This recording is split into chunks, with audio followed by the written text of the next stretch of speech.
News India 24। लेकिन ये सदन कोई कांग्रेस पार्टी का कार्यालय नहीं है जिसे वो अपनी मर्जी से जैसे चाहे वैसे चलाएंगे।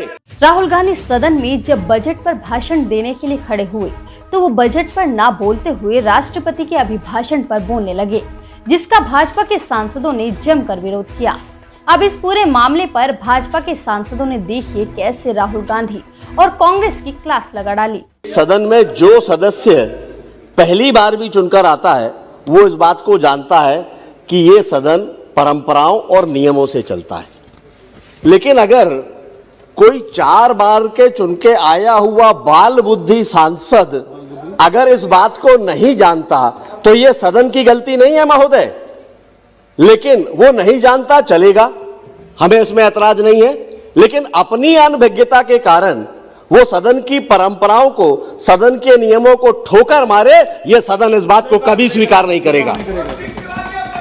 कांग्रेस के नेता और 4 बार के सांसद राहुल गांधी ने लोकसभा में जो असंसदीय आचरण किया है, उसने इस देश के प्राचीनतम लोकतंत्र के मंदिर की गरिमा को और प्रतिष्ठा को ठेस पहुंचाया है। आपकी महोदय सदन लोकसभा के अध्यक्ष चेयर पर थे, उनकी अनुमति लिए बगैर 2 मिनट का मौन और सीधा आदेशित करना, बैठ जाइए, ये विचार प्रवाह को, सभापति महोदय, संसदीय विचार प्रवाह को ये स्तब्ध करने वाली घटना है जो स्वीकार नहीं की जा सकती।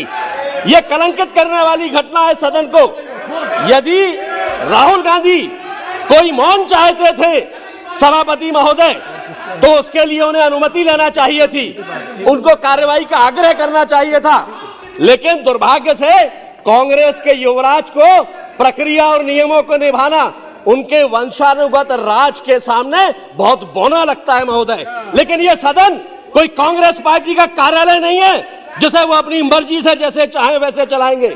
ये परंपराओं से चलेगा, ये व्यवस्था से चलेगा, ये नियमों से चलेगा। ये घटना असंवैधानिक है, अनुचित है, विशेषाधिकार और सदन की अवमानना के अंतर्गत आती है।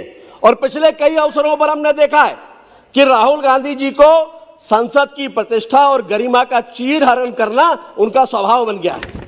संसदीय नियमों और प्रक्रियाओं के दायरे में रहकर काम करना उनको ठीक नहीं लगता। आज हम देखते हैं कि जब भी वो सदन के भीतर आते हैं, किसी भी विषय पर संवाद करते हैं, तो संसद की गरिमा के साथ वो खिलवाड़ करते हैं। ना तो उनकी बातों का कोई साक्ष्य होता है, ना उनकी बातों के पीछे कोई आधार होता है, लेकिन वो अपनी बात झूठ की बुनियाद पर सदन के भीतर रखते हैं और वो चाहते हैं वो झूठ की बुनियाद को पूरा देश माने।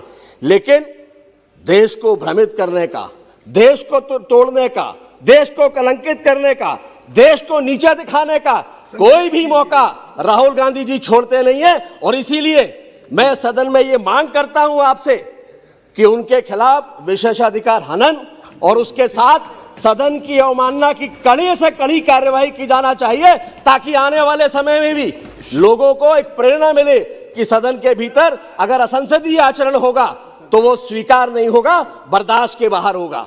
यहाँ पे मैं सुन रहा था कांग्रेस के नेता अधीर रंजन जी कह के गए कि जम्मू कश्मीर एक अलग स्टेट है, अलग किस्म का राज्य है।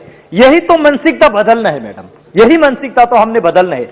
जम्मू कश्मीर और लद्दाख कोई अलग नहीं है, देश का अंग है, देश का अटूट अंग है और यही तो सोच बदलना है। इसलिए हम कहते हैं कि सोच बदलो, देश बदलेगा।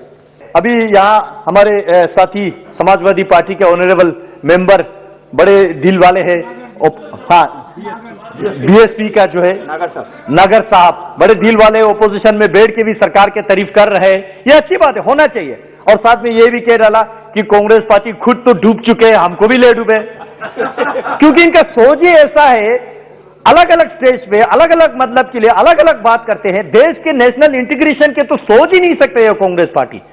इससे समझ आ रहा है कि ये पार्टी जो है दिशाहीन पार्टी है, ये कंप्लीटली डायरेक्शन खो चुके हैं। इसलिए मैं समाजवादी वालों से जितने भी ओपोजिशन में अन्य दल बैठे में उनको रिक्वेस्ट करना चाहूंगा कि ऐसे पार्टी के साथ चलेंगे, खुद तो डूब चुके हैं, आपको भी ले डूबेंगे। इस खबर में बस इतना ही। खबर अच्छी लगी तो लाइक करें, अपने दोस्तों के साथ शेयर करें और ऐसी ही ट्रेंडिंग खबरें पाने के लिए हमारे चैनल को सब्सक्राइब करना ना भूलें।